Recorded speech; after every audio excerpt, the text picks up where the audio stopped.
இப்பொழுது நாம் தெய்வ செய்திக்குள்ளாய் நாம் கடந்து சொல்லுவோமாக. தேவ செய்திக்கு ஆதாரமாக வேதத்திலிருந்து ஒரு வசனத்தை நாம் வாசிப்போம். எரேமியாவின் புஸ்தகம் 31வது அதிகாரம் 29வது வசனம். எரேமியாவின் புஸ்தகம் 31வது அதிகாரம் 29வது வசனம்.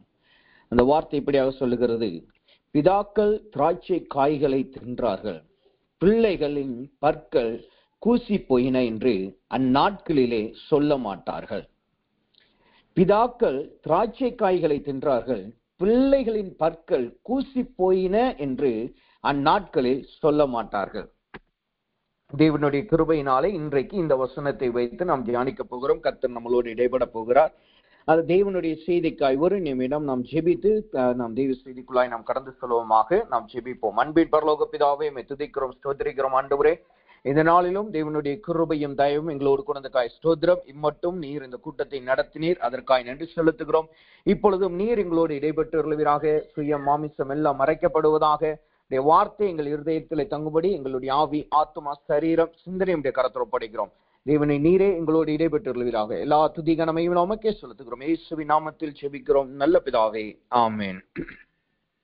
இந்த எரேமியாவின் புஸ்தகம் 31வது அதிகாரம் 29வது வசனத்தை நாம் வாசிக்கும் போது அந்த வார்த்தையிலே ஒரு காரியம் சொல்லப்படுகிறது. பற்கள் கூசி போயின என்று அந்நாட்களில் சொல்ல மாட்டார்கள். இந்த வசனத்திலே நாம் பார்க்கிறோம், பற்கள் கூசி போயின என்று அந்நாட்களிலே சொல்ல மாட்டார்கள். அப்ப இன்றைக்கு நாம் தியானிக்க போகிற தேவ செய்தியின் தலைப்பாவது பற்கள் கூசி போவது இல்லை. தேவ செய்தியின் தலைப்பு பற்கள் கூசி போவது இல்லை. இந்த அதிகாரத்தை தேவ கிருபையினாலே நாம் இந்த மாதம் முழுவதும் தியானித்து வருகிறோம். ஏனென்றால் இந்த அதிகாரத்தின் 14வது வசனத்தை தேவன் இந்த மாதத்திலே நம்மளுக்கு வாக்குத்தத்த வசனமாய் கொடுத்திருக்கிறார். அப்ப இதுல அநேக காரியங்களை நாம் தியானித்து வருகிறோம். அதன்படியே இன்றைக்கு நாம் தியானிக்க போகிறது பற்கள் கூசி போவது இல்லை. அப்ப இங்க வசனம் சொல்லுகிறது, பற்களை குறித்து இந்த வசனம் பேசுகிறதை நாம் பார்க்க முடிகிறது. நீங்க பற்களை குறித்து வேதத்திலே நீங்கள் பார்த்தீர்கள் என்றால் அநேக முக்கியமான காரியங்களை பற்களை குறித்து நாம் சொல்லுகிறதை பார்க்கலாம். ஏன் உலகத்தின்படி நீங்க பார்த்தால் கூட, எழுத்தின்படி நீங்க பற்களை குறித்து நீங்க பார்த்தீங்கன்னா சரீரத்திற்கு மிகவும் முக்கியமான ஒரு அவயவமாய் காணப்படுகிறது இந்த பற்களாய் காணப்படுகிறது. ஏனென்றால் நம்ம பழமொழியை சொல்லுவார்கள், பல் போனவர்கள் சொல் போனவர்கள் என்று சொல்லுவாங்க. ஏனென்றால் அந்த பேசுகிற சத்தம் கூட அந்த பற்கள் இருக்கிறபடினாலதான் அங்கு நல்லா வருகிறது என்று சொல்லுவார்கள். அது மாத்திரமல்ல, நீங்க உலகத்தின்படி பார்த்தீங்கன்னா இந்த பல் யாருக்கெல்லாம் பல் பாதிக்கப்பட்டிருக்கோ அல்லது யாருக்கெல்லாம் இந்த பற்கள்ல ஏதாவது ஒரு பாதிப்பு உண்டாயிருச்சுன்னா அவங்க சரீரமே அவர்களுக்கு சோர்வடைந்துதான் காணப்படுவார்கள். அவங்க சில நேரம் பார்க்கும்போது அவர்கள் எதையும் சாப்பிட முடியாது, சில நேரங்கள் அவர்களால் எதையும் குடிக்க முடியாது. ஏன் மற்றவர்களிடத்துல போய் பேசுவதற்கு கூட அவர்களுக்கு ஒரு தயக்கம் ஏற்படும். ஏனென்றால் அந்த பல்லில் காணப்படுகிற பாதிப்பு. அப்ப உலகத்தின்படி பார்த்தால் கூட பற்கள் என்பது மிகவும் முக்கியமான ஒரு அவயவமாய் காணப்படுகிறது. அதே போலதான் வேதத்திலே நீங்க பார்த்தீங்கன்னா தொடக்கத்திலிருந்து தேவன் இந்த பற்களை குறித்து சொல்லி வருகிறதை நாம் பார்க்கலாம். வேதத்துல நாம் பார்க்கும் பொழுது லேவியராகமம் 24:20 நாம் படிச்சு பார்த்தோம்னா கண்ணுக்கு கண் பல்லுக்கு பல் என்று சொல்லி அங்கு நடக்கிற கிரியைகளை குறித்து நாம் பார்க்க முடியும். யாராவது ஒருவன் கண் பிடுங்கினால் அதுக்கேற்ற கண்கள் அவனுக்கு பிடுங்கப்படணும், அல்லது பற்கள் போயிருந்தா அதுக்கேற்றபடி அவனுடைய பற்கள் போகணும் என்று சொல்லுகிறதை நாம் பார்க்க முடியும். கண்ணுக்கு கண் பழி வாங்குகிறதை குறித்தோ அல்லது யுத்தத்துக்கு போகிறதுக்கு ஒப்பாக இந்த பல்லை சொல்லுகிறதை நாம் பார்க்க முடியும். அது மாத்திரமல்ல, இந்த பல்லை குறித்து நாம் பார்த்தோம் என்றால் அது மாட்டிக்கொண்ட அனுபவத்தை காட்டுகிறது. ஏனென்றால் சங்கீதம் 57:4 சொல்லுகிறது, சிங்கத்தின் பற்களிலே மாட்டிக்கொண்டு அப்படின்னு சொல்லுகிறதை நான் பார்க்கலாம். இதை காட்டிலும் இந்த பற்களை குறித்து ஒரு விசேஷமான காரியம் வேதம் என்ன சொல்லுகிறது என்றால், யாத்ராகமத்தின் புஸ்தகம் 21வது அதிகாரம் 27வது வசனத்தை நாம் படிச்சு பார்த்தோம்னா அந்த வசனம் இப்படியா சொல்லுகிறது, அவன் தன் அடிமையானவன் பல்லையாவது தன் அடிமை பெண்ணின் பல்லையாவது உதற அடித்தால் அவன் பல்லுகளுக்கு பதிலாக அவனை விடுதலை பண்ணிவிட வேண்டும் என்று. இங்க வசனம் என்ன சொல்லுகிறது, ஒரு அடிமை விடுதலை ஆக்கப்படுவதற்கும் இந்த பல் அங்கு ஏதுவான காரியமா இருக்கு. ஒரு எஜமானன் ஒரு அடிமையை அடிக்கும் போது அந்த அடிமை பெண்ணாய் இருக்கலாம், அடிமை அந்த மனுஷனாய் இருக்கலாம், யாரா இருந்தாலும் அவர்களுடைய பற்கள் அவன் அடிச்சது நிமித்தமாய் விழுந்துட்டா உடனே அந்த அடிமைக்கு அங்கு விடுதலை கிடைக்கிறது. அவங்க ஆண்டாண்ட காலமாய் அடிமைகளாய் இருந்தாலும் அங்கு அவர்கள் விடுதலை கிடைக்கிறதுக்கு இந்த பல் ஏதுவான காரியமாய் காணப்படும். அப்ப வேதத்திலே இந்த பற்கள் என்பது ரொம்ப முக்கியமான காரியமாய் இருக்கிறதை நான் பார்க்க முடியும். விடுதலை கிடைக்கிற அளவுக்கு இந்த பற்கள் மிகவும் முக்கியமான காரியமாய் வேதத்திலே காணப்படுகிறது. அப்படிப்பட்ட பற்களை குறித்து தான் இந்த வேதம் சொல்லுகிறது. இன்றைக்கு எரேமியா 39 அதிகாரம் 29வது வசனம் சொல்லுகிறது, பல் கூசி போனது என்று அவர்கள் சொல்லாது இருப்பார்களாக. பல் கூசி போவது இல்லை என்று வேதம் சொல்லுகிறது. வசனத்தை தேவன் இன்றைக்கு கொடுத்திருக்கார். நீங்க இந்த பற்களை குறித்து நீங்க வேதத்திலே பார்த்தோம் என்றால் அநேக விதமான பற்கள் இருக்கிறது. உதாரணத்திற்கு ஒரு 10 விதமான பற்களை வேதத்தின் குறிப்போடு நான் சொல்லுகிறேன். முதலாவதாக சிங்கத்தின் பல் அல்லது துர்சிங்கத்தின் பற்கள் என்று சொல்லி வசனம் சொல்லுகிறது. சங்கீதம் 57:4 பார்க்கலாம். அதே மாதிரி துன்மார்க்கர்களின் பற்கள் என்று சொல்லி வேதம் சுட்டி காட்டுகிறது. சங்கீதம் 3:7 நாம் பார்க்க முடியும். நொறுக்கப்பட்ட பல் என்று சொல்லி புலம்பல் 3வது அதிகாரம் 16வது வசனத்திலே நாம் பார்க்கலாம். துஷ்ட மிருகங்களின் பற்கள் என்று சொல்லி, துர்சிங்கம் அல்ல, துஷ்ட மிருகங்கள், சிங்கத்தை போல் இருக்கிற மற்ற துஷ்ட மிருகங்கள் இருக்கல்லவா, அதனுடைய பற்களை குறித்து வேதம் சொல்லுகிறது. உபாகமத்தின் புஸ்தகம் 2வது அதிகாரம் 24வது வசனம், 32வது அதிகாரம் 24வது வசனத்துல பார்க்கலாம். அதே போல் காடி பற்கள், அதாவது காடியினால் நிரப்பப்பட்ட பற்கள் என்று சொல்லி வேதம் சொல்லுகிறது. காடி பற்கள் அது நீதிமொழிகள் 10:26 நாம் பார்க்க முடியும். அதே போல் இரும்பு பற்கள் என்று ஒரு விதமான பற்களும் வேதம் சொல்லுகிறது. தானியேலின் புஸ்தகம் 7வது அதிகாரம் 19வது வசனத்திலே. அதே போல் நீங்க யோபு 4:14 படிச்சு பார்த்தோம்னா லிவியாத்தின் பற்கள் என்று சொல்லி, அதாவது டிராகன், பெரிய அனிமல், அது யோபுவின் நாட்களிலே காணப்பட்ட, யோபுக்கு அந்த நாட்கள் காணப்பட்ட ஒரு பெரிய டிராகனுடைய காரியங்கள். அந்த ஒரு பெரிய டிராகனுடைய பற்களை குறித்தும் வசனம் சொல்லுகிறது. யோபு 4:14 நாம் பார்க்க முடியும். 8வது ஒரு பற்களை நாம் பார்த்தோம் என்றால் போரடிக்கிற பற்கள், அதாவது இது மனிதனுடைய பற்கள் அல்ல, மிருகத்தின் பற்கள் அல்ல, இது எந்திரத்தின் பற்கள், அதாவது ஒரு மிஷினரிஸோட பற்களை குறித்து சொல்லுது. அதை நீங்க ஏசாயாவின் புஸ்தகம் 41வது அதிகாரம் 15வது வசனத்துல போரடிக்கிற பற்களை குறித்து நாம் பார்க்க முடியும். 9வதா நீங்க பாத்தீங்கன்னா பாலில் வெண்மையாக்கப்பட்ட பற்கள், பற்களே பாலிலேயே வெண்மையாக்கப்பட்ட பற்களும் காணப்படுகிறதாம். அதை குறித்து யோபு 13:14 நாம் பார்க்க முடியும்.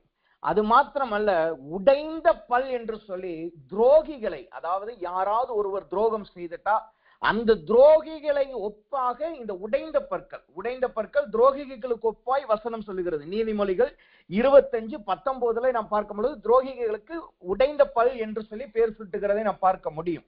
அப்ப இது எல்லாமே பாத்தீங்கன்னா வேதத்துல அநேக பற்களை குறித்து சொல்லி இருக்கிறது. இது மாத்திரமல்ல, இன்னும் அநேக பற்கள் வேதம் நம்மளுக்கு சுட்டி காட்டுகிறது. அப்ப இப்படிப்பட்ட பற்களை தேவன் அங்கு கூச்சம் இல்லாமல் தேவன் கிரியை செய்கிறவராய் காணப்படுகிறான்.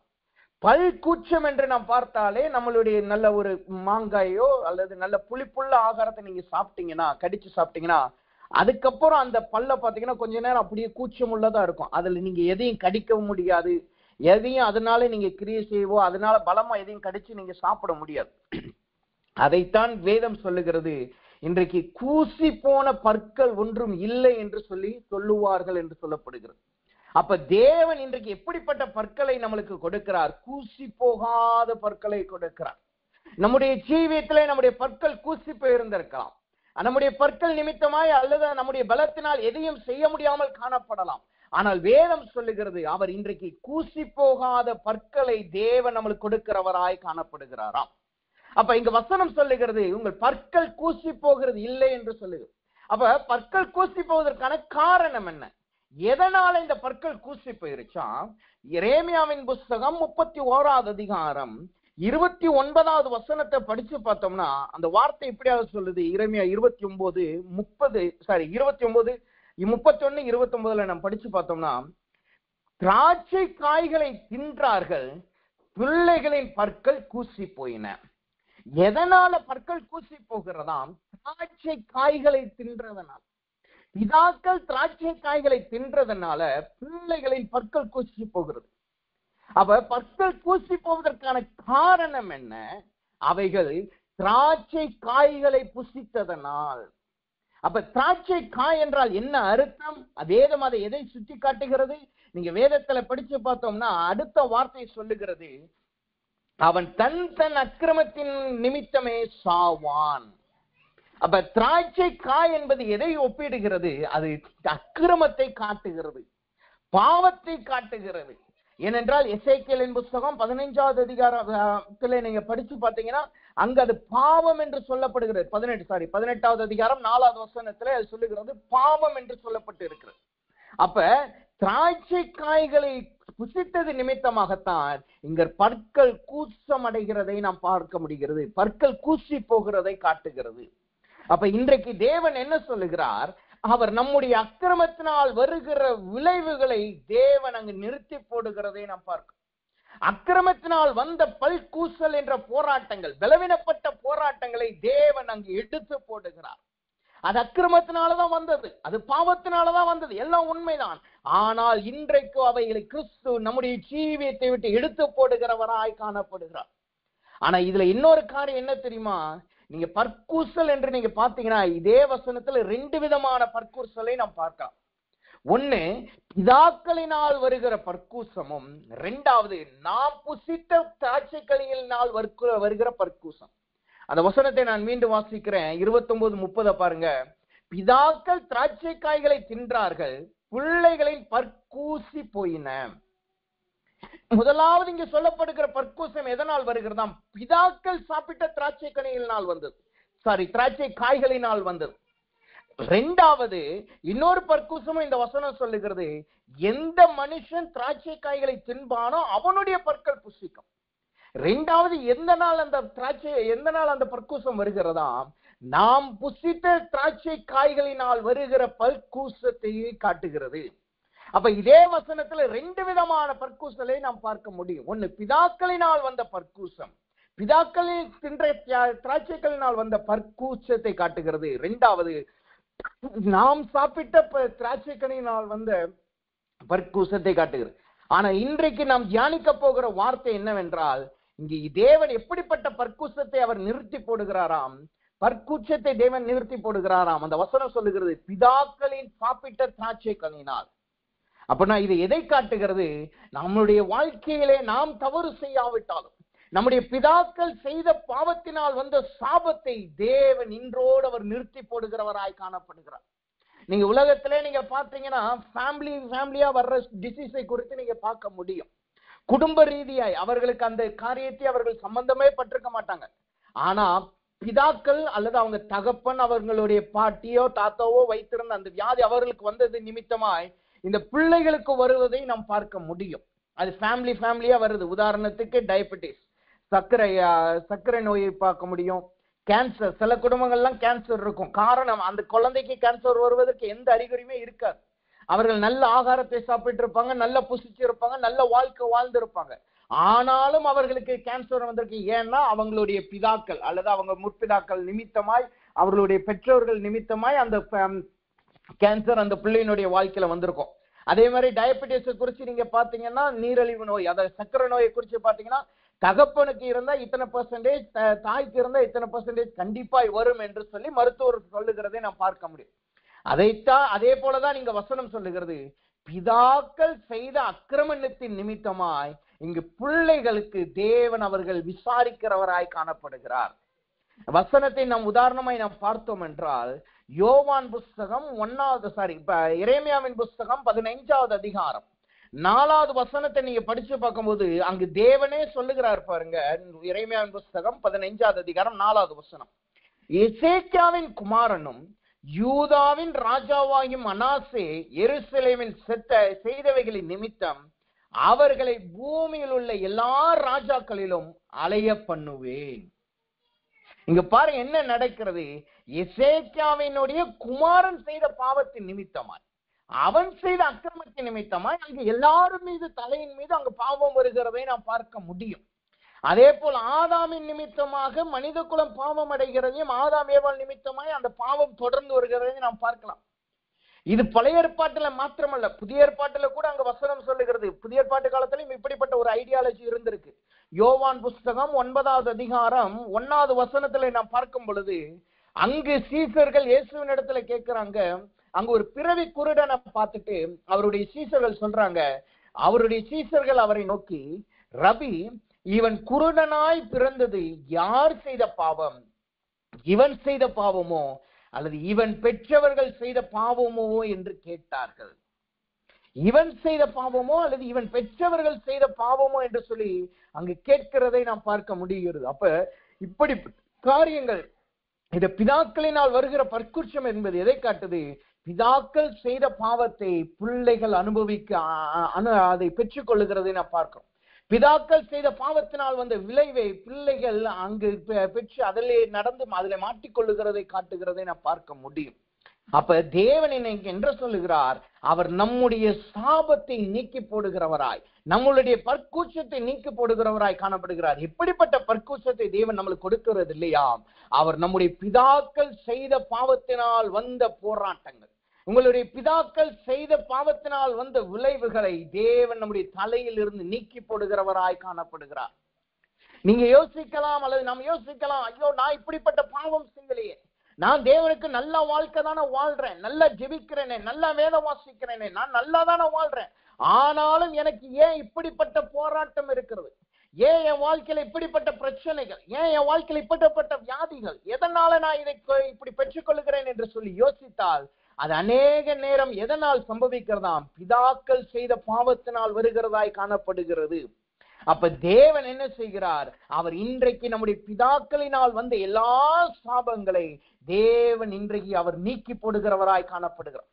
ஒரு காலத்தில் அவர் பிதாக்கள் செய்த பாவத்தை விசாரிக்கிறவராய் இருந்தார். வசனமே அதைத்தான் சொல்லுது. யாத்ராகமம் 20:5 வாசிக்கும் போது வசனம் இப்படியா சொல்லுது, நீ அவைகளை நமஸ்கரிக்கவும் சேவிக்கவும் வேண்டாம், உன் தேவனாகிய கர்த்தராய் இருக்கிற நான் எரிச்சல் உள்ள தேவனாய் இருந்தும் என்னை பகைக்கிறவர்களை குறித்து பிதாக்களுடைய அக்கிரமத்தை பிள்ளைகளிடத்தில் 3ஆம் 4ஆம் தலைமுறை மட்டும் விசாரிக்கிறவராய் இருக்கிறேன் என்றார். ஒரு காலத்தில் அவர் அப்படிதான் காணப்பட்டார், அப்படிதான் தேவன் விசாரித்தார். பிதாக்களினுடைய கிரியைகள் நிமித்தமாய் பிள்ளைகளை விசாரித்தார், 3-4 தலைமுறை விசாரித்தார். ஆனால் இன்றைக்கு தேவன் என்ன சொல்லுகிறார்? அவர் இன்றைக்கு நம்முடைய பிதாக்கள் செய்த பாவத்தை அவர் நீக்கி போடுகிறவராய் காணப்படுகிறார். அவைகளை நம் தலையின் மீது விசாரிக்காதவராய் காணப்படுகிறார். ஏனென்றால் அதே எரேமியாவின் புஸ்தகம் 31வது அதிகாரம் 30வது வசனத்திற்கு அப்புறம் நம்ம படிச்சு பார்த்தோம் என்றால், நான் ஒரு புதிய உடன்படிக்கையை ஏற்படுத்துகிறேன் என்று கர்த்தர் சொல்லுகிறதை நாம் பார்க்க முடியும். அப்ப இன்றைக்கு கர்த்தர் சொல்லுகிறார், அவர் ஒரு புதிய உடன்படிக்கையை ஏற்படுத்துகிறார். அந்த புதிய உடன்படிக்கை என்ன? பிதாக்கள் செய்த பாவத்தினால் வந்த விளைவை தேவன் நம்மளிடத்தில் முற்றிலும் அவர் நீக்கி போடுகிறார். அவர் நம்மீது காணப்படுகிற எல்லா சாபங்களை, எல்லா போராட்டங்களை தேவன் நீக்கி போடுகிறவராய் காணப்படுகிறார். அதனால் இம்மட்டும் நாம் அனுபவித்தோம் அல்லவா, நாம் தவறு செய்யாமல் இருந்தோம், நாம் குற்றம் செய்யாமல் இருந்தோம், நம் வியாதிக்கப்பட்டோம் அல்லவா, அவைகளை தேவன் இன்றோடு நீக்கி போடுகிறவராய் காணப்படுகிறார். இதற்கு வேதத்தில் ஏதாவது ஆதாரம் இருக்கா? யாருடைய ஜீவியத்துல கர்த்தர் செய்தார் என்று நாம் பார்த்தோம் என்றால், புதிய ஏற்பாட்டில் அல்ல, பழைய ஏற்பாட்டிலேயே தேவன் அப்படி செய்திருக்கிறார். யாருடைய வாழ்க்கையில் அப்படி செய்திருக்கிறார்? வசனம் இப்படியாக சொல்லுகிறது. வசனத்தை நாம் வாசித்தோம் என்றால் 2 சாமுவேலின் புஸ்தகம் 9வது அதிகாரம் 6வது வசனத்தை வாசிக்கும் போது அந்த வார்த்தை இப்படியாக சொல்லுது பாருங்க. சவுலினுடைய குமாரனாகிய யோனத்தானின் மகன் மேவிபோசேத் தாவீதின் இடத்திற்கு வந்தபோது முகம் குப்புற விழுந்து வணங்கினான். அப்பொழுது தாவீது மேவிபோசேத்தை என்றான், அவன் இதோ அடியேன் என்றான். இங்க நாம் ஒரு மனுஷனை நாம் உதாரணமாய் நாம் பார்க்க முடியும். யார் இந்த மனுஷன்? மேவிபோசேத் என்று சொல்லப்படுகிற மனுஷன். யார் இந்த மேவிபோசேத் என்று நாம் பார்த்தோம் என்றால், இவன் சவுலினுடைய பேரனும் யோனத்தானுடைய குமாரனுமாய் காணப்படுறான். ஏன்னா அந்த வசனமே சொல்லுது பாருங்கமே, சவுலினுடைய குமாரனாகிய யோனத்தானின் மகன் மேவிபோசேத் தாவீதினிடத்தில் வந்தபோது, அப்ப யார் இந்த மேவிபோசேத் என்று நாம் பார்த்தோம் என்றால், சவுலினுடைய பேரனும் யோனத்தானுடைய குமாரனுமாய் காணப்படுறான். இரண்டாவது இவன் யார் என்று நாம் பார்த்தோம் என்றால், அந்த வசனம் சொல்லுகிறது, அடுத்த வசனத்தை நீங்க படிச்சு பார்த்தீங்கன்னா, அதுக்கு முந்தின வசனங்களை நீங்க படிச்சு பார்த்தீங்கன்னா வசனம் இப்படியாக சொல்லுகிறது. 3வது வசனம் சொல்லுகிறது, தேவன் நிமித்தம் நான் சவுலினுடைய குமாரருக்கு தயை செய்யும்படி அவன் வீட்டில் யாரொருவன் இன்னும் மீதியா இருக்கிறானா என்று கேட்டதற்கு சீபா ராஜாவை பார்த்து, இன்னும் யோனத்தானுக்கு 2 கால்களும் முடமான ஒரு குமாரன் இருக்கிறான். இவன் முதலாவது சவுலனுடைய பேரனும் யோனத்தானுடைய குமாரனா இருக்கிறான். ரெண்டாவது இவனுடைய நிலைமை எப்படி இருக்கு பாருங்க. அவன் 2 கால்களும் முடமானவனாய் காணப்படுகிறான். 2 கால்களும் முடமானவனாய் காணப்படுறான். இந்த 2 கால்கள் முடமானது என்று நாம் மேலோட்டமாய் பார்த்தாலும் அந்த எதனால் அது முடமானது என்று நாம் பார்த்தோம் என்றால் அங்கு பற்குசத்தை குறித்து நாம் அங்கு பார்க்க முடியும். எதனால இவனுடைய கால்கள் முடமாச்சா? வசனம் சொல்லுகிறது 2 சாமுவேலின் புஸ்தகம் 4வது அதிகாரம் 4வது வசனத்தை வாசிக்கும் அந்த வார்த்தை இப்படியா சொல்லுது பாருங்க. சவுலினுடைய குமாரன் யோனத்தானுக்கு 2 கால்களும் முடமான ஒரு குமாரன் இருந்தான். சவுலும் யோனத்தானும் மடிந்த செய்தி இஸ்ரேலில் இருந்து வருகிற போது அவன் 5 வயதுள்ளவனாய் இருந்தான். அப்பொழுது அவனுடைய தாதி அவனை எடுத்துக்கொண்டு ஓடி போனால் அவன் ஓடி போகிற அவசரத்தில் அவன் கீழே விழுந்து முடவனானான். அவனுக்கு மேபிபோசேத் என்று பெயர். இங்க மேபிபோசேத் முடவனானதற்கான காரணம் என்ன? அவன் தன்னுடைய தகப்பனும் தன்னுடைய தாத்தாவாகிய சவுலனுடைய பாவத்தின் நிமித்தமாய் அவன் மடிந்து போகிறான். இங்கே அவன் மேபிபோசேத் அவனுடைய கால்கள் முடமானதற்கான காரணம் என்ன? அவன் வாழ்க்கையே சாபமாய் போனதற்கான காரணம் என்ன? அவன் வாழ்க்கையை ஒண்ணுமில்லாமல் போவதற்கான காரணம் என்ன? அவனுடைய பிதாக்கள் செய்த பாவம். சவுல் செய்த பாவம் யோனத்தானை கொன்றது. சவுல் செய்த பாவம் யோனத்தானோடு நிற்காமல் அவனுடைய பேரனுடைய கால்களை முடங்க செய்ததை நாம் பார்க்க முடிகிறது. எந்த வயசுல அவனுடைய கால்கள் விளங்காம போயிருச்சான், முடங்கி போயிருச்சான்? 5 வயதிலே. 5 வயதிலே அவனுடைய கால்கள் முடங்கி போயிருச்சு. ஆனா நீங்க 9வது அதிகாரத்துல தாவீதை மேபிபோசேத் சந்திக்கிற வயசை நீங்க பாத்தீங்கன்னா அவனுடைய வயசு அங்க குறிப்பிடப்படல. ஆனா அதுக்கு பதிலா இன்னொரு வார்த்தை அவனுக்கு சொல்லப்பட்டிருக்கு. என்ன சொல்லப்பட்டிருக்குன்னா, மேபிபோசேத்திற்கென்று ஒரு குமாரன் இருந்தான் என்று வசனம் சொல்லுகிறது. மேபிபோசேத்திற்கென்றே ஒரு குமாரன் இருந்திருக்கான். அப்ப தாவீதை சந்திக்கிறதற்கும் மேபிபோசேத் முடமானதற்கும் இடையில அநேக ஆண்டுகள் அவன் முடமானவனாய் காணப்பட்டிருக்கிறான். அநேக ஆண்டுகள் அவன் முடமான மனுஷனாய் காணப்பட்டிருக்கிறான். அப்போ வேதம் என்ன காட்டுகிறது? இன்றைக்கு தேவன் அவர் நம் பற்குச்சத்தை நீக்கி போடுகிறார் என்றால் எப்படிப்பட்ட பற்குச்சத்தை நீக்கி போடுகிறார்? அநேக ஆண்டுகளாய் நாம் மாட்டிக்கொண்டு தவிக்கிறோம் அல்லவா? முடமாக்கப்பட்ட நிலைமையில காணப்படுகிறோம் அல்லவா? நாம் தவறு செய்யாவிருந்தாலும் நம்முடைய பிதாக்கள் செய்த பாவத்தினால் வந்த சாபத்தை இன்றும் நாம் அனுபவித்துக் கொண்டிருக்கிறோம் அல்லவா? அவைகளை தேவன் இன்றோடு அவர் நிறுத்தி போடுகிறவராய் காணப்படுகிறார். அப்படிப்பட்ட முடமான அனுபவத்தை, அப்படிப்பட்ட கீழே விழுந்து போன அனுபவத்தை தேவன் இன்றோடு உங்களுக்கு அந்த அனுபவத்திலிருந்து தூக்கி விடுகிறவராய் காணப்படுகிறார். இங்கு மேபிபோசேத்துடைய நிலைமை என்ன? அவன் ராஜ சந்ததியில வந்திருந்தாலும், அவன் ராஜாவினுடைய பேரனாய் காணப்பட்டாலும், இங்க அவனுடைய நிலைமை எப்படி காணப்படுது? முடவனாய் காணப்படுறான். அவனுக்கு உயிர் தப்பிருச்சு. அவனுடைய சிறு வயதுல அவனுடைய வயசு அவன் தப்பிட்டான். உயிர் ஜீவன் வந்துருச்சு, ஜீவன் இருக்கு. ஆனாலும் அவனால் கிரியை செய்ய முடியல. அவனுக்கு உயிர் இருக்கு, ஆனாலும் அவன் ராஜாவை போல, ராஜ சந்ததியை போல அவனால் கிரியை செய்ய முடியல. காரணம் என்ன? அவன் முடமாக்கப்பட்ட நிலைமையில காணப்படுகிறான். இன்றைக்கு கர்த்தர் கேட்கிறார், உங்களுடைய பிதாக்களினால் வந்த கிரியைகள் நிமித்தமா இன்றைக்கு நீங்க கிரியை செய்ய முடியாதபடி முடவர்களாய் காணப்படுகிறீர்களா?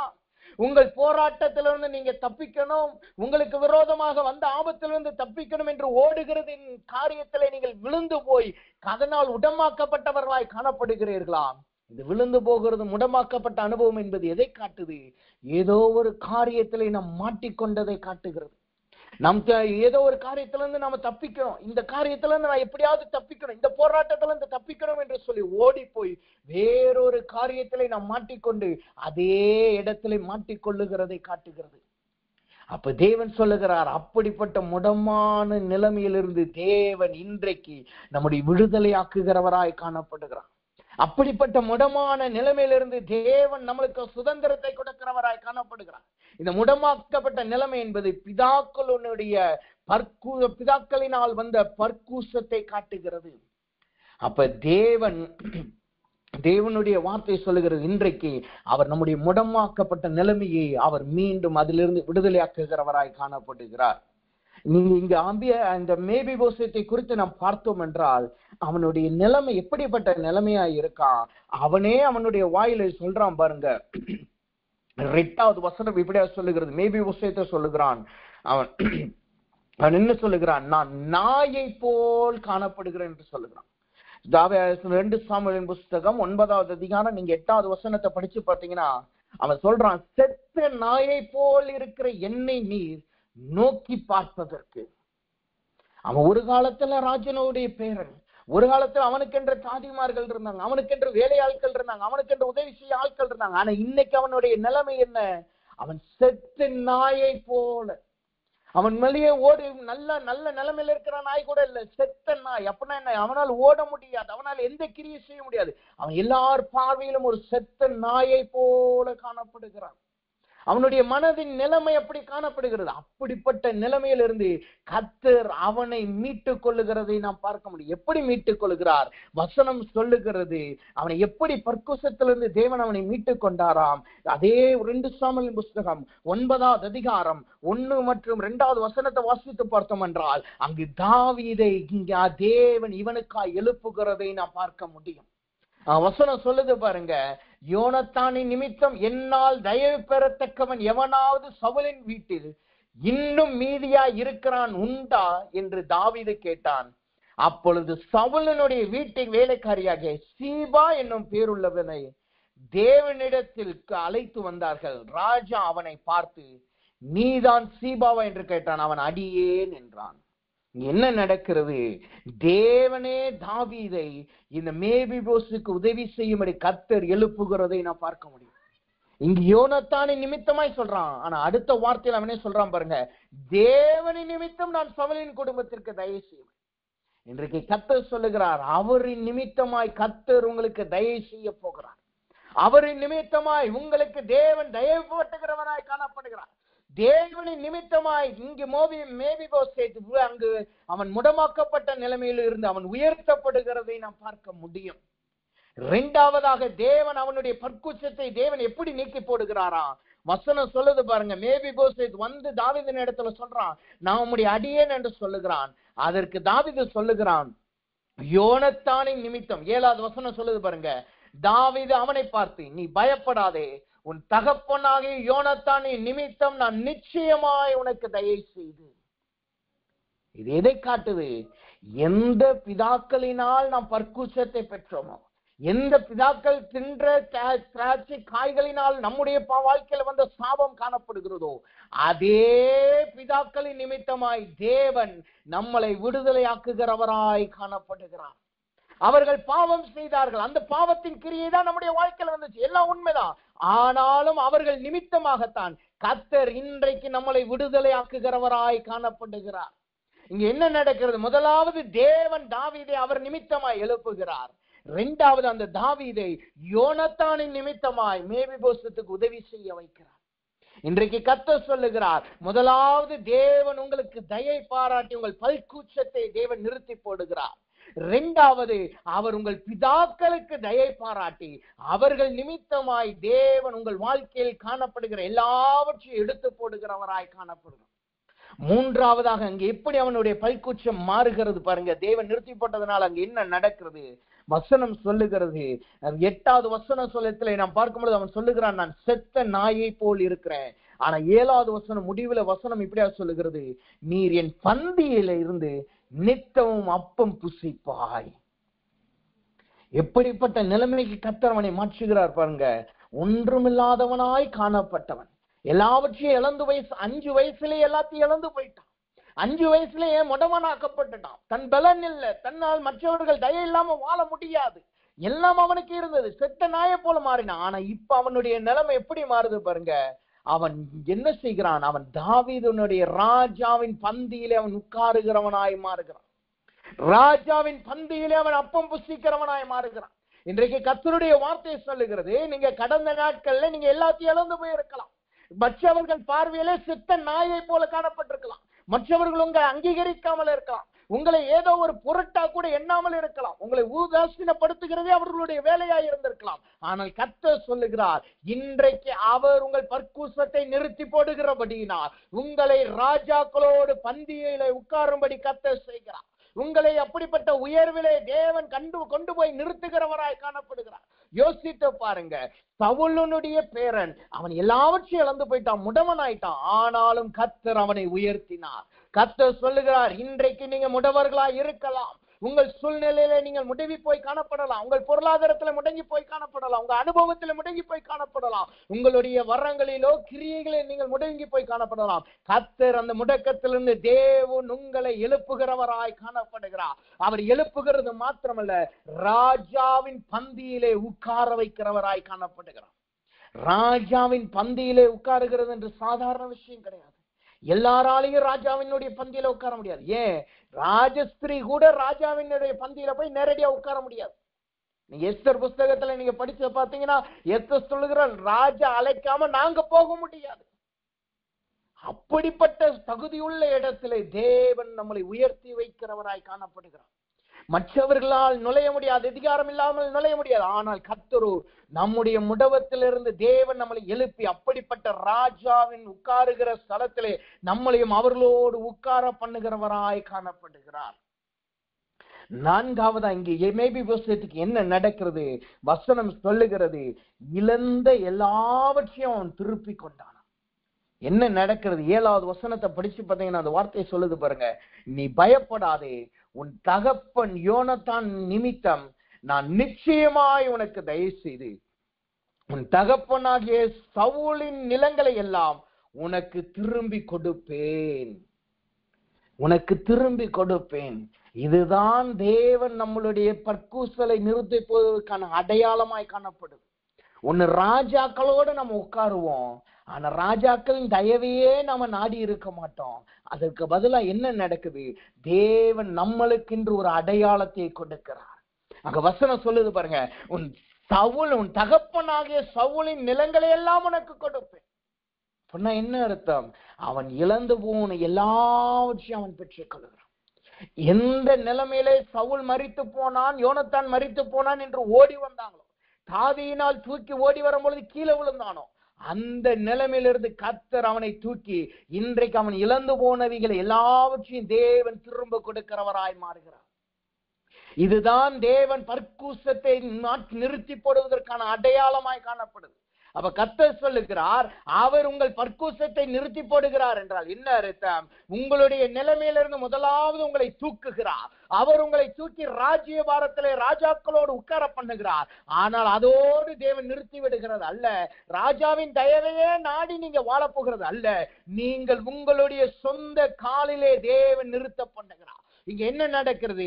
எந்த செத்த நாயை போல் காணப்பட்டான மேபிபோசேத், அதே மேபிபோசேத்துக்கு தேவன் நிலங்களையும் வேலைக்காரர்களையும் வேலைக்காரிகளையும் கர்த்தர் கொடுக்கிறதை நான் பார்க்க முடியும். 9வது வசனம் சொல்லுது பாருங்க, ராஜா சவுலின் வேலைக்காரனாகிய சீபாவை அழைத்து அவனை நோக்கி, சவுலுக்கும் அவர் வீட்டார் எல்லாருக்கும் இருந்த யாவையும் உன் எஜமானனுடைய குமாரருக்கு கொடுத்தேன். ஆகையால் நீ உன் குமாரரையும் உன் வேலைக்காரரையும் கூட்டிக் கொண்டு உன் எஜமானனுடைய குமாரன் புசிக்க அப்பம் உண்டாயிருக்கும்படி அந்த நிலத்தை பயிரிட்டு அவன் பலனை சேர்ப்பாயாக. உன் எஜமானனுடைய குமாரன் மேபிபோசேத் நிமித்தம் என் பந்தியிலே அப்பம் புசிப்பான் என்றான். சீபாவுக்கு 15 குமாரரும் 20 வேலைக்காரர்களும் இருந்தார்கள். யோசித்து பாருங்க, எந்த சீபா வீட்டிலே இவன் கெஞ்சிக்கிட்டு இருந்தான், எந்த சீபா வீட்டிலே சீபாவின் தயவை நாடி இந்த மேபிபோசேத் காணப்பட்டானோ, அதே சீபா தான் இப்பொழுதும் இருக்கிறான். ஆனால் அந்த சீபா எப்படி மாறிட்டான்? மேபிபோசேத்தினுடைய வேலைக்காரனாய் மாறுகிறான்.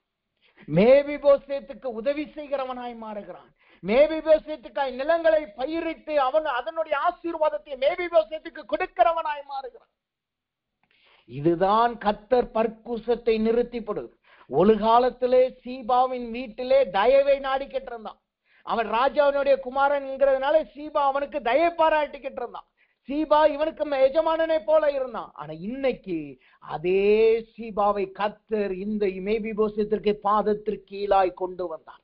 மேபிபோசேத்தை கொண்டு அதே சீபாவை கர்த்தர் ஆளுகை செய்ய வைத்தார். இன்றைக்கு கர்த்தர் சொல்லுகிறார், உங்களுடைய முடக்கத்தின் நிமித்தமாய், உங்களுடைய சாபம், உங்க வாழ்க்கையில காணப்பட்ட சாபத்தின் நிமித்தமாய் நீங்கள் உங்களுடைய ஆசீர்வாதத்தை, உங்கள் அங்கீகாரத்தை, உங்கள் அதிகாரத்தை எல்லாம் இழந்து போய் யாருடைய தயவையோ நாடி காணப்படுகிறீர்களா? அவர்களுடைய தயவு இல்லைன்னா நீங்க வாழ முடியாதுன்னு இருக்கிறீங்களா? அவங்க போடுற ஆகாரத்தை தான் நீங்க புசிக்க வேண்டியதாய் காணப்படுதா? கர்த்தர் இன்றைக்கு அந்த தயவு செய்தவர்களை தேவன் உங்களுக்கு பாதத்தின் கீழாய் கொண்டு வருகிறார். நீங்கள் இழந்து போன அடையாளம், நீங்கள் இழந்து போன ஐடென்டிட்டி, நீங்க இழந்து போன ஆசீர்வாதத்தை தேவன் மீண்டும் திரும்ப கொடுக்கிறதான் இந்த பர்க்கூசத்தை தேவன் நிறுத்தி போடுகிறதை காட்டுகிறது. அந்த எரேமியா 31:21 மீண்டும் ஒரு விஷயம் வாசிக்கிறேன். அந்த வார்த்தை இப்படியா சொல்லுது பாருங்க. எரேமியாவின் 31:21 சொல்லுகிறது, பிதாக்கள் திராட்சை காய்களை தின்றார்கள், பிள்ளைகளின் பற்கள் கூசி போயின என்று அந்நாட்களில் சொல்ல மாட்டார்கள். அந்த நாளை தேவன் இன்றைக்கு நம்மள அவர் கொடுத்திருக்கிறார். அவன் என்ன செய்கிறார்? நீங்கள் பிதாக்கள் சாப்பிட்ட திராட்சை கனிகளினால் வந்த எல்லா பற்கூசத்தை தேவன் இன்றைக்கு எடுத்து போடுகிறார். அவைகளை தேவன் இன்றைக்கு நீங்கள் அனுபவிக்காமல் தேவன் அவைகளை உங்களை விட்டு எடுத்து போடுகிறவராய் காணப்படுறார். இந்த மேபிபோசேத் அதற்கு ஒரு அடையாளமாய், ஒரு உதாரணமாய் காணப்படுகிறார். இன்றைக்கு கர்த்தர் சொல்லுகிறார், உங்களுடைய ஜீவியம் இன்றைக்கு எப்படி இருக்கு? நீங்க சாபத்திலே மாட்டிக்கொண்டு காணப்படுகிறீர்களா? உங்களுடைய பெற்றோர்கள் வழிவந்த வியாதியிலே மாட்டிக்கொண்டு போராட்டத்துல காணப்படுகிறீர்களா? எதனால் இந்த வியாதி, எதனால் இந்த பிரச்சனை, எதனால் இது வருகிறது? நான் என்னதான் ஜோமன்னாலும், எத்தனையோ போதகர்கிட்ட போனாலும், எவ்வளவு வேதம் வாசித்தாலும் எனக்கு விடுதலை இல்லை என்று சொல்லிக் கொண்டு இருக்கிறீர்களா? கர்த்தர் சொல்லுகிறார், இன்றைக்கு அவர் உங்களை விடுவிக்கிறவராய் காணப்படுகிறார். அவர் இன்றைக்கு பற்கூசத்தை தேவன் நிறுத்தி போடுகிறவராய், அவைகள் இல்லை என்று சொல்லத்தக்கதாய் தேவன் உங்களுடைய சூழ்நிலையை மாற்றுகிறார். அப்ப இங்க வசனம் சொல்லுகிறது, அவர் எப்படிப்பட்ட பற்கூசத்தை தேவன் நிறுத்தி போடுகிறாராம்? பிதாக்களினால் வந்த பற்கூசத்தை தேவன் நிறுத்தி போடுகிறவராய் காணப்படுகிறார். அதற்கு உதாரணமாகத்தான் நாம் மேபிபோசேத்தை பார்த்தோம். இந்த பிதாக்களின் பற்கூசம் என்றால் அதனால் என்னென்ன சாபங்கள் வருதாம், அல்லது ஒரு மனிதனுடைய வாழ்க்கையில இந்த பிதாக்களின் பற்கூசம் வந்தா அவங்க வாழ்க்கையில எப்படிப்பட்ட மாற்றங்கள், எப்படிப்பட்ட பாதிப்பெல்லாம் நீங்க வருதுன்னு பாத்தீங்கன்னா, வேதத்துல ஒரு மனுஷனை குறிச்சு நம்ம பார்த்தோம்னா அவனுடைய வாழ்க்கையில 5 விதமான சாபம் வந்திருக்கு. பிதாக்கள் செய்த பாவத்தின் நிமித்தமா ஒரு மனிதனுடைய வாழ்க்கையில 5 விதமான சாபம் வந்திருக்கு. 5 விதமான பாதிப்பு அவனுடைய வாழ்க்கையில வந்திருக்கு. அவனை மட்டும்தான் நம்ம வேதத்துல பார்க்க முடியும். மற்ற யாருக்குமே அப்படிப்பட்ட சாபங்கள் வந்ததை நாம் பார்க்க முடியாது.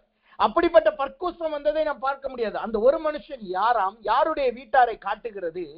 2 சாமுவேலின் புஸ்தகம் 3வது அதிகாரம் 29வது வசனத்தை நாம் படிச்சு பார்த்தோம்னா அந்த வார்த்தை எப்படியா சொல்லுது பாருங்க.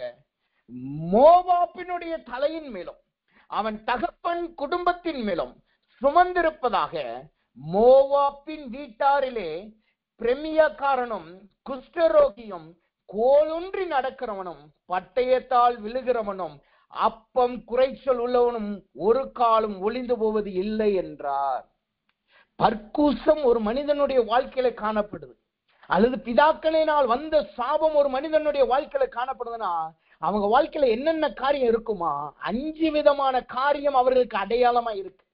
யார் பிதாக்களினுடைய சாபத்திலே மாட்டிக்கொண்டிருக்கிறார்கள் என்று எப்படி நாம் கண்டுபிடிக்கிறதா? இந்த வசனம் சொல்லுது பாருங்க, அவர்களிடத்துல 5 விதமான பாதிப்பு இருக்குமா? என்னென்ன பாதிப்பு? பிரமியக்காரன்மாய் இருப்பார்களாம், 2வது குஷ்டரோகிகளா இருப்பாங்க, 3வது கோலொன்றி நடக்கிறவங்களா காணப்படுவாங்க, 4வது பட்டயத்தால் விழுகிறவர்களாய் இருப்பாங்க, 5வது அப்பம் குறைவுபட்டவர்களாய் காணப்படுவார்கள். இந்த 5 காரியம் அல்லது இந்த 5ல ஏதாவது ஒண்ணு ஒரு மனுஷனுடைய வாழ்க்கையில இருந்துச்சுன்னா அவர்கள் மேபிபோசேத்தை போல் முடங்கினவர்களும் பிதாக்களினால் பற்கூசல் அடைந்தவர்களாய் காணப்படுகிறார்கள். இந்த 5லே முதலாவதாக பிரமியக்காரர்கள் என்றால் என்ன என்று தியானித்து அது நம்முடைய வாழ்க்கையில இருக்கா என்பதை நாம் தியானித்து நாம் ஜெபிப்போமாக. வசனம் சொல்லுகிறது, அவன் பிதாக்களினுடைய சாபம் வந்தால் என்ன வருதான்? முதலாவது பிரமியக்காரர்களாய் மாறுகிறான். பிரமியக்காரர்கள் என்று சொல்லப்படுகிற பிரமியக்காரர்கள் என்றால் யார்? அவர்கள் எப்படிப்பட்டவர்களா? வசனம் எப்படியாவது சொல்லுகிறது. லேவியராகமத்தின் புஸ்தகம் 15வது அதிகாரம் 2வது வசனத்தை வாசிக்கும் போது அந்த வார்த்தை சொல்லுகிறது, நீங்கள் இஸ்ரவேல் புத்திரரோட சொல்ல வேண்டியது என்னவென்றால், ஒருவனுக்கு பிரம்மியம் உண்டானால் அவன் தன் பிரம்மியத்தினாலே தீட்டானவன். அடுத்த வார்த்தை சொல்லுது பாருங்க, அவனுடைய மாம்சத்தில் உள்ள பிரம்மியம் ஊறிக்கொண்டிருந்தாலும். இந்த பிரம்மியம் என்றால் என்ன அர்த்தம்? அது சரீரத்தில் காணப்படுகிற தேவையில்லாத திரவம் வெளியேறுகிறதை காட்டுகிறது. திரவம் சரீரத்திலிருந்து தேவையில்லாத திரவங்கள் வெளியேறுது. அதாவது நம்முடைய சரீரத்திலே யூசுவலா வேர்வை இருக்கல்லவா, அது கிடையாது. வேர்வையை காட்டுறது கிடையாது. இது அது சரீரத்திலிருந்து தேவையில்லாத, அதாவது எப்படி சொல்லணும்னா, சரீரத்திலிருந்து அங்கங்க சில பேருக்கு வெள்ளைப்படுதல் என்று சொல்லுவார்கள்.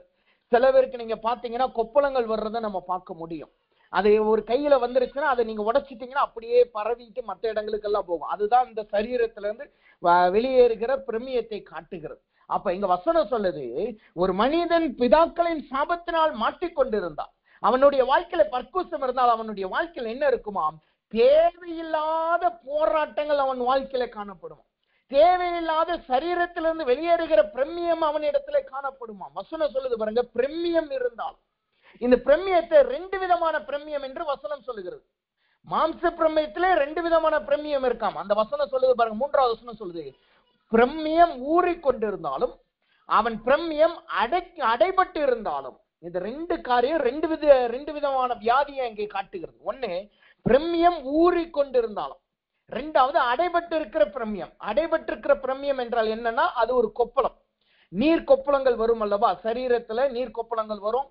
அதை நான் ஏற்கனவே சொன்ன மாதிரி அதை உடைச்சிங்கன்னா அப்படியே பரவிட்டே போகும். கண்ணுல வரும், காதுல வரும், அல்லது அந்த கழுத்து பகுதியில் அடிக்கடி வர்றதை நம்ம பார்க்க முடியும். அது ஏதோ ஒரு பாக்டீரியா, ஒரு வைரல் நிமித்தமா அந்த ஒரு காரியங்கள் வரும். அதை நீங்க அது மருந்து பொருளையோ சரியா அதை நீங்க சுத்தப்படுத்தாம இருந்தீங்கன்னா அது அப்படியே இந்த கையில வந்துச்சுன்னா அந்த கையில இருந்து விரல்கள்ல இருந்து அப்படியே 4 arms வரைக்கும் அப்படியே பரவி போறதை நம்ம பார்க்க முடியும். இதுதான் அடைபட்ட பிரமியத்தை காட்டுது. இதற்கு உதாரணம் யாருன்னு நீங்க பாத்தீங்கன்னா, யோபுவினுடைய வாழ்க்கை. யோபுவின் புஸ்தகம் 2வது அதிகாரம் 7வது வசனத்தை நீங்க படிச்சு பாத்தீங்கன்னா, அங்கு இப்படிப்பட்ட அடைபட்ட பிரமியத்தை குறித்து நீங்க பார்க்க முடியும். யோபு 2:7 சொல்லுது, அப்பொழுது சாத்தான் கர்த்தருடைய சந்நிதியை விட்டு புறப்பட்டு யோபுவினுடைய உள்ளங்கால் தொடங்கி அவன் உச்சந்தலை மட்டும் கொடிய பருக்களால் அவனை வாதித்தான். 8வது வசனம் சொல்லுது பாருங்க, அவன் ஒரு ஓட்டை எடுத்து தன்னை சுரண்டி கொண்டு சாம்பலில் உட்கார்ந்தான். இந்த பிரம்மியம், அந்த அடைபட்ட பிரம்மியம் என்பது அது ஒரு கொப்பளத்தை போல காணப்படும். அது ஒரு கொப்பளத்தை போல காணப்படும். அது அப்படியே தொடர்ந்து பரவுகிறதா இருக்கும். அதே நேரத்தில் அதை நீங்க ஏதாவது வச்சு சுரண்டிக்கிட்டே இருக்கணும், அரிச்சுக்கிட்டே இருக்கும்.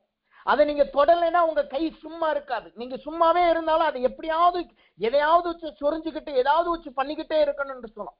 இதுதான் இந்த அடைபட்ட பிரமியம். இது ஒரு பாயில்ஸ் போல காணப்படும். சோர் பாயில்ஸ் போல இருக்கும், ஒரு பிம்பிள்ஸ் போல இருக்கும். ஆனா பிம்பிள்ஸ் கிடையாது, அதை காட்டிலும் கொடியது. 2வது இங்க இன்னொரு பிரமியத்தை குறித்து வசனம் சொல்லுது. என்ன பிரமியமும்? ஊறிக்கொண்டிருக்கிற பிரமியம். ஊறிக்கொண்டிருக்கிற பிரமியத்தை குறித்து நீங்க பாத்தீங்கன்னா, அது பெண்களுக்கு வரும், ஆண்களுக்கு வரும். அது குறித்த நாட்களில் வருகிறதை காட்டிலும் நாட்கள் போகும். இப்ப பெண்களுக்கெல்லாம் மாத நாட்கள் இருக்கிறது அல்லவா, அந்த நாட்களை தாண்டி தொடர்ந்து போகிறதை குறித்து தான் இந்த வசனம் சொல்லுது. அது பெண்களுக்கு. ஆண்களுக்கு நீங்க பாத்தீங்கன்னா திடீரென்று அவர்களுடைய வியாதியிலே அது வருகிறதை நான் பார்க்க முடியும். நீங்க அதை ஆன்லைன்ல நீங்க படிச்சு பார்த்தீங்கன்னா இன்னும் வித்தியாசமா இதை பார்க்கணும். அது பரவுகிற வியாதியாகவும் அது காணப்படும். அப்ப இந்த வசனம் சொல்லுகிறது, இப்படிப்பட்ட பிரம்மியம் ஒரு மனிதனுடைய வாழ்க்கையில காணப்பட்டுச்சுன்னா அவர்கள் எப்படிப்பட்டவர்களாய் இருக்கிறாங்களா? அவர்கள் பர்க்கூசத்தினால் பிடிக்கப்பட்டவர்களாய் காணப்படுகிறார்கள். அவர்கள் சரீரத்திலே தேவையில்லாத இரத்தப்போக்கு, சரீரத்திலே தேவையில்லாத நீர்க்கசிவுகள், சரீரத்துல தேவையில்லாத அங்கங்க ஏதோ ஒரு வியாதிகள் வந்து அது தொடர்ந்து அப்படியே வர்றது. ஒண்ணு மறைகிறது, இன்னொரு வியாதி வர்றது. இந்த சைட்ல இருக்கிறத நீங்க சுகப்படுத்துவீங்க, இந்த சைட்ல அது வரும். சில நேரங்கள்ல இந்த பிரமியம், ஊறுகிற பிரமியத்தை சில ஆண்டுகளாய் சுகப்படுத்த முடியாமல் இருக்கும். இதற்கு நல்ல உதாரணத்தை நீங்க பாத்தீங்கன்னா லூக்காவின் புஸ்தகம் 8வது அதிகாரம் 43வது வசனத்துல வாசிக்கும் போது அங்க ஒரு ஸ்திரீயை நாம் பார்க்க முடியும். 12 வருடம் அங்கு பெரும்பாதை என்று சொல்லப்பட்டிருக்கு. 12 வருடம் பெரும்வாதைகள், பெரும்பாடுள்ளவள் என்று சொல்லப்படுது. அதை நீங்க இங்கிலீஷ் வேதாகமத்துல, எபிரேய வேதாகமத்துல பாத்தீங்கன்னா ரத்தப்போக்கு என்று சொல்லப்படுது. 12 வருஷம் அவள் ரத்தப்போக்குல காணப்பட்டிருக்கிறான். அவளுக்கு மருத்துவர்கிட்ட போய் அங்க விடுதலை இல்லை. இதுதான் சாபத்தின் நிலைமையை காட்டுகிறது. இதுதான் பாவத்தினால் அல்லது பர்க்கூசனால் வருகிற பிரமியத்தை காட்டுகிறது. அப்ப தேவன் சொல்லுகிறார், விடாமல் இருக்கிற வியாதியை தான் பிரம்யம் என்று சொல்லுகிறது. அப்படிப்பட்ட வியாதி நம்முடைய வாழ்க்கையிலே காணப்பட்டால் இன்றைக்கு நம் பர்க்குசத்திலே மாட்டிக்கொண்டிருக்கிறோம் என்று வசனம் சுட்டி காட்டுகிறது. அப்படிப்பட்ட விடாமல் மருத்துவர்களாலும் யாராலும் குணமாக்க முடியாத அந்த வியாதியை தேவன் இன்றைக்கு நிறுத்தி போடுகிறார். இது குஷ்டரோகம் அல்ல, இது ரகசியமாய் காணப்படுகிற கிரியை. இந்த வியாதி ரகசியமாய் இருக்கிறது. குஷ்டரோகம் கூட ரகசியமா இருக்காது. அது வெளியில அழுகிறது, சத்தம் கேட்கும், அழுகிற வாடை கிடைக்கும். ஆனா இது கூட அழுகிற வாடை வெளியில தெரியாது, ஆனா ரகசியமா இருக்கும். இந்த பிரமியத்தை குறிச்சு நீங்க படிச்சு பார்த்தீங்கன்னா அது ரகசியமா இருக்கும். அது வச்சிருக்கவங்களுக்கு மட்டும்தான் தெரியும், மற்றவங்களுக்கு ஈஸியா தெரியாது. அப்படிப்பட்டதான் இந்த பிரமியம். இன்றைக்கு கர்த்தர் சொல்லுகிறார், உங்க வாழ்க்கையில ஏதோ ஒரு போராட்டம் உங்களுக்கு ரகசியமா இருக்கா? இது ரகசியமான பாவத்திலே மாட்டிக்கொண்டு இருக்கிறீர்களா? வெளியிலே பார்க்கிறது நல்லதை போல இருக்கு, ஆனா உள்ளே ஏதோ ஒரு போராட்டம் போராடி கொண்டே இருக்கிறதா? எதனால அந்த வியாதி வந்தது? எதனால அதை நீங்க மேற்கொள்ள முடியல? ஆண்டாண்டு காலங்களாய் அந்த போராட்டத்துல நீங்க மாட்டிக்கொண்டே இருக்கிறீர்களா? அப்படிப்பட்ட பிரமியம் உங்க வாழ்க்கையில காணப்படுகிறதா? இப்ப அப்படிப்பட்ட பிரமியத்திலிருந்து தேவன் இன்றைக்கு விடுதலை ஆக்குகிறவராய் காணப்படுகிறார். இன்றைக்கு கர்த்தர் அவைகளை விடுதலை ஆக்குகிறவராய் காணப்படுகிறார். இந்த பிரமியம் வருவதற்கான காரணம் என்ன? பிதாக்களினுடைய பாவத்தை சுமப்பதனால், பிதாக்களுடைய பற்குசலை சுமப்பதனால். அதனால் இன்றைக்கு தேவன் சொல்லுகிறார், அவைகளை தேவன் இன்றைக்கு உங்களை விட்டு எடுத்து போடுகிறவராய் காணப்படுகிறார். இந்த பிரமியத்தை தேவன் இன்றோடு நிறுத்தி போடுகிறவராய் காணப்படுகிறார். இன்றோடு உங்கள் சரீரத்தில் காணப்படுகிற பிரமியங்கள் நிறுத்தப்பட்டு போகிறது. அது வியாதிகளாய் இருக்கலாம், அது மருத்துவர்களிடத்துல போய் சுகம் பெறாமல் இருக்கலாம், என்னவா இருந்தாலும் சரி, அவைகளை தேவன் இன்றைக்கு இன்றோடு நிறுத்தி போடுகிறார். இந்த 12 வருட ஸ்திரீயை நீங்க குறித்து படிச்சு பாத்தீங்கன்னா நாம் யாவரும் அறிந்திருக்கிறோம். அவள் இயேசுவின் இடத்துல கூட்டமா இருக்கும் பொழுது இயேசுவினுடைய ஆடையை தொட்டாள் என்று நாம் பார்க்கிறோம். அதனால் அவள் அங்கு இயேசுவின் இடத்துல இருந்து வல்லமை புறப்பட்டு போச்சு. அங்கு உடனே அவள் சுகமாகிறாள். இந்த பிரமியம் சுகமாகிறது எப்படி சுகமாகுமாம்? அந்த வசனத்தை நீங்க தொடர்ந்து படிச்சு பார்த்தீங்கன்னா அந்த வசனம் இப்படியா சொல்லுகிற, லூக்காவின் புஸ்தகம் 8வது அதிகாரம் 48வது வசனம் சொல்லுது, அவர் அவளை பார்த்து, மகளே திடன்கொள், உன் விசுவாசம் உன்னை ரட்சித்தது, சமாதானத்துடனே போ. இன்றைக்கு கர்த்தர் சொல்லுகிறார், நீங்க இன்னைக்கு கர்த்தர் உங்கள் சாபத்தையும் உங்கள் பிதாக்களின் சாபத்தை எடுத்து போடுகிறார் என்கிற விசுவாசம் மாத்திரம் இருந்தா போதும். கர்த்தர் என் பிரமியத்தை என்னிடத்துல இருந்து எடுத்து போடுகிறார். எனது இடத்துல ஆண்டாண்டு காலமாய் இருக்கிற வியாதியை எடுத்து போடுகிறார். என் பெற்றோர்கள் வழியாய் வந்த வியாதியை எடுத்து போடுகிறார். அதுல இருந்து எனக்கு நல்ல சுகத்தை கொடுக்கிறார். என் பாவத்திலிருந்து எனக்கு விடுதலை கொடுக்கிறார். அந்த பற்கூசம் எனக்கு நிறுத்தப்படுகிறது என்ற விசுவாசம் நம்ம இடத்துல இருந்தால் மாத்திரம் போதும்.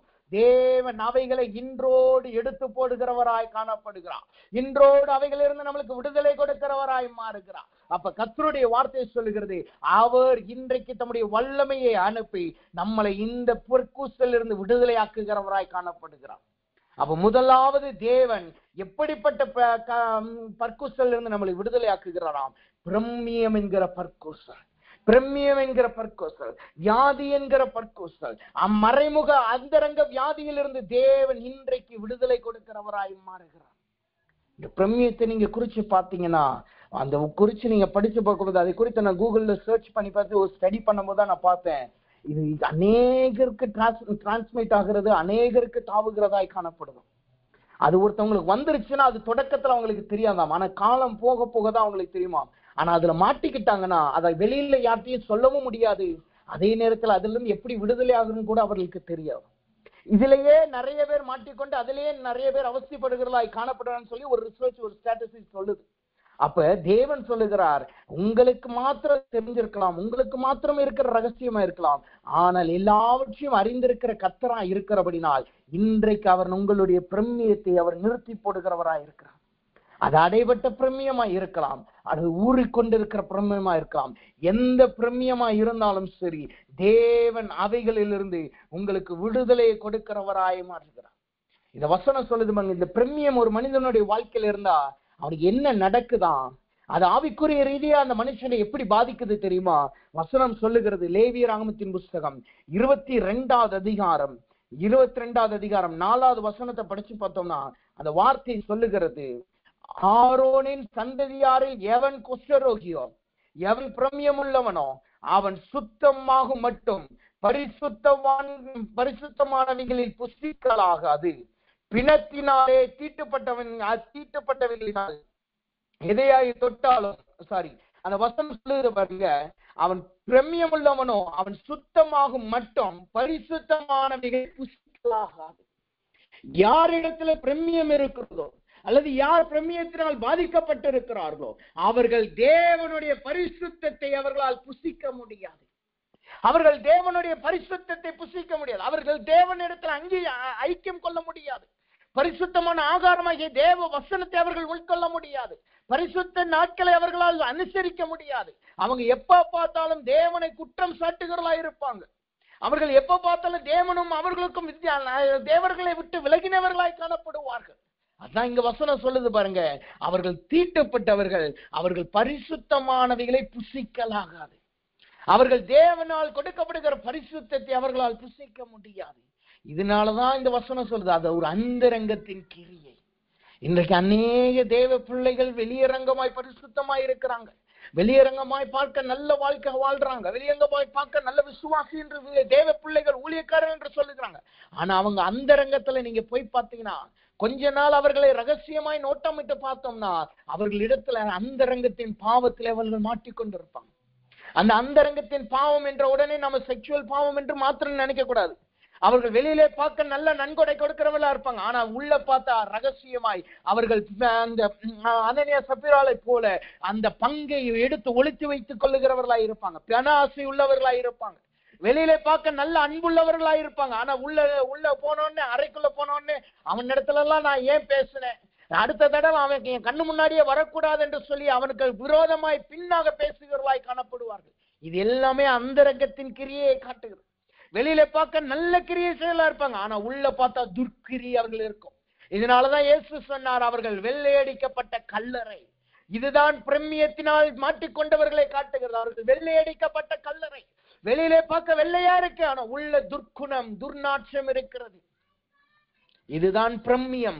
இன்றைக்கு கர்த்தர் சொல்லுகிறார், உங்களுடைய வாழ்க்கையில ஏதோ ஒரு மூலையில நீங்கள் பிரமியத்திலே மாட்டிக்கொண்டு இருக்கிறீர்களா?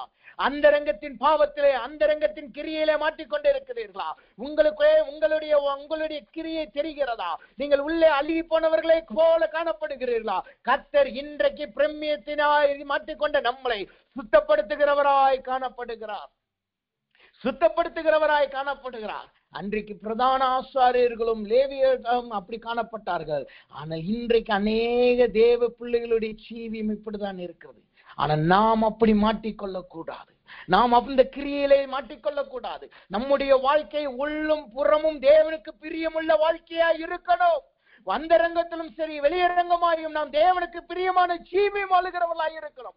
பிரமியம் நம்முடைய வாழ்க்கையில இருக்கக்கூடாது. நாம் வெள்ளையடிக்கப்பட்ட கல்லறைகளா காணப்படக்கூடாது. அதனாலதான் தேவன் சொல்லுகிறார், இன்றைக்கு அவர் பற்கூச்சத்தை நீக்கி போடுகிறார். அப்ப பற்கூச்சம் எதனால் வருகிறது? பிதாக்களின் பாவத்தினால். அது வரும்போது என்ன கொண்டு வருகிறது? பிரமியத்தை கொண்டு வருகிறது. உள்ளே அழுகி போன ஜீவியம், உள்ளே துர்நாற்றம் உள்ள ஜீவியம், அந்தரங்க பாவங்கள், அந்த கிரியைகளை தேவன் இன்றைக்கு நிறுத்தி போடுகிறவராய் மாறுகிறார். நாம் தேவனுக்கு உள்ளும் புறமும் சுத்தமுள்ளவர்களாய் காணப்படும். உள்ளும் புறமும் தேவனால் அங்கீகரிக்கப்பட்டவர்களாய் காணப்படும். நம் தேவனுக்கு உகந்த ஜனங்களாய் மாற்றுகிறார். அதனாலதான் தேவன் சொல்லுகிறார், இன்னைக்கு அவர் நம்முடைய பிரமியத்தை நீக்கி போடுகிறார். இப்ப எல்லாரும் நம்முடைய கண்களை மூடுவோமாக. தேவனிடத்துல சொல்லுங்க, ஆண்டவரே என்னை மேவிபோசியத்தை போல என்னை எழுப்புங்க. என் கால் சில நாட்கள் முடமாய்தான் காணப்படுது. என் பிதாக்கள் செய்த கிரியையினால நான் இன்னைக்கு அனுபவிக்கிறேன்.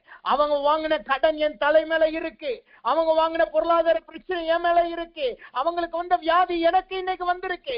நான் இன்னைக்கு சீக்கிரத்துல செத்துருவனோ என்கிற பயம் இருக்கிறது. அவர்களும் சீக்கிரத்துல மரித்து போனார்கள். அது வழி வழியா என் குடும்பத்தை தொடருகிறது. ஆண்டவரே, அந்த சாபத்திலிருந்து எனக்கு விடுதலை கொடுங்க என்று கேளுங்க. இந்த பற்கூசல் என்பது ஒரு சாபம். அவைகளை தேவன் இன்றைக்கு நிர்மூலமாக்கி போடுகிறார். உங்களுடைய பிரமியம் எதுவாய் காணப்படுகிறது, எது உங்களுடைய அந்தரங்க பாவமாய் இருக்கிறது, அவைகளை தேவனிடத்தில் ஒப்புக்கொடுங்க. சரீர ரீதியா நீங்கள் வியாதிப்பட்டிருந்தாலும் சரி, ஆவிக்குரிய ரீதியா அந்தரங்க பாவத்திலே காணப்பட்டிருந்தாலும் சரி, கர்த்தர் இன்றைக்கு உங்களை விடுதலை ஆக்குகிறார். இன்றைக்கு அவர் உங்கள் பிரமியத்திலிருந்து உங்களுக்கு சுகத்தை கொடுக்கிறவராய் மாறுகிறார். இப்பொழுது எல்லாரும் கண்களை மூடுவோமா? தேவ சமூகத்தில் ஒப்புக்கொடுங்க. ஆண்டவரே என்னுடைய பிரம்மியத்தை நீர் மாற்றுங்க என்று சொல்லுங்க. என் பர்க்கூசத்தை நிறுத்தி போடுங்க என்று சொல்லுங்க. என் பிதாக்களினால் வந்த பர்க்கூசம், என் குடும்பத்தினால் வந்த பர்க்கூசம், ஆண்டவரே இன்றைக்கு அவைகளை என்னோடு நிறுத்தி போடுங்க என்று சொல்லுங்க. தேவன் அவைகளை நிறுத்தி போடுகிறார். நாம் ஜெபிப்போம். அன்பின் பரலோக பிதாவே, துதிக்கிறோம், ஸ்தோத்திரிக்கிறோம் ஆண்டவரே. ஆண்டவரே இன்றைக்கு எரேமியா 31:29 வசனத்தை கொண்டு பர்க்குசம் இல்லாமல் எங்களை மாற்றுகிறேன் என்று நீ சொன்னீர் அல்லவா? பர்க்குசத்தை போக்கி விடுகிறீர் என்று நீ சொல்லி எங்களோடு பேசினக்காய் நன்றி செலுத்துகிறோம் கர்த்தாவே. ஆண்டவரே இந்நாள் வரைக்கும் உடைய பிள்ளைகள் ஏதாவது ஒரு சாபத்திலே மாட்டி வியாதியின் போராட்டம், ஆண்டவரை பிதாக்களினால் வந்த போராட்டம், அல்லது இவர்கள் பெற்றோர்கள் செய்த கிரியைகளினால் இன்னைக்கு வரைக்கும் உடைய பிள்ளைகள் தவிக்கிறார்கள் அல்லவா? அந்த நிலைமையை இன்றோடு நீர் மாற்றிடுவீராக. இவர்கள் பிதாக்களினால், இவர்கள் பெற்றோரினால் வந்த கடன் பிரச்சனைகள், வியாதிகள், போராட்டங்கள், ரகசிய பாவங்கள் எல்லாவற்றிலிருந்தும் ஒரு விடுதலை கட்டளைவித்துள்ளவராக. ஆண்டவரே இந்நாள் முதற்கொண்டு உடைய பிள்ளைகள் வெள்ளையடிக்கப்பட்ட கல்லறை அல்ல, தேவனுக்கு உகந்த உள்ளும் புறமும் சுத்தமான ஒரு தேவனால் பயன்படுத்துகிற பாத்திரமாய் கானா ஊரில் இருந்த கல் பாத்திரத்தை போல உடைய பிள்ளைகளை நீர் மாற்றுவீராக. அப்படி நீ செய்யறக்காய் நன்றி செலுத்துகிறோம் கர்த்தாவே. பிள்ளைகளை தேவனுடைய கிருபையினால் நீ மூடி மறைத்துக் கொள்வீராக. ஆண்டவரே யாரெல்லாம் வியாதியிலே மாட்டிக்கொண்டு இருக்கிறார்களோ, ஆண்டவரே ஆண்டாண்டு காலமாய் மாட்டிக்கொண்டு இருக்கிறார்களோ, எந்த வியாதியிலே கண்டுபிடிக்க முடியாமல் மாட்டிக்கொண்டு இருக்கிறார்களோ, எல்லா ரகசிய அந்தரங்க வியாதிகள், போராட்டங்களை இப்பொழுது நிறுத்தி போட்டுவீராக. இப்பொழுதே ஒரு பரிபூர்ண சுகம் உண்டாவதாக. ஆண்டவரே நீரே பரிகாரியாய் நீர் வெளிப்படுவீராக. அப்படி நீ செய்யறக்காய் நன்றி செலுத்துகிறோம். எல்லா துதி கனமையும் நமக்கு செலுத்துகிறோம். இயேசுவின் நாமத்தில் ஜெபிக்கிறோம் நல்ல பிதாவே. ஆமென், ஆமென், ஆமென்.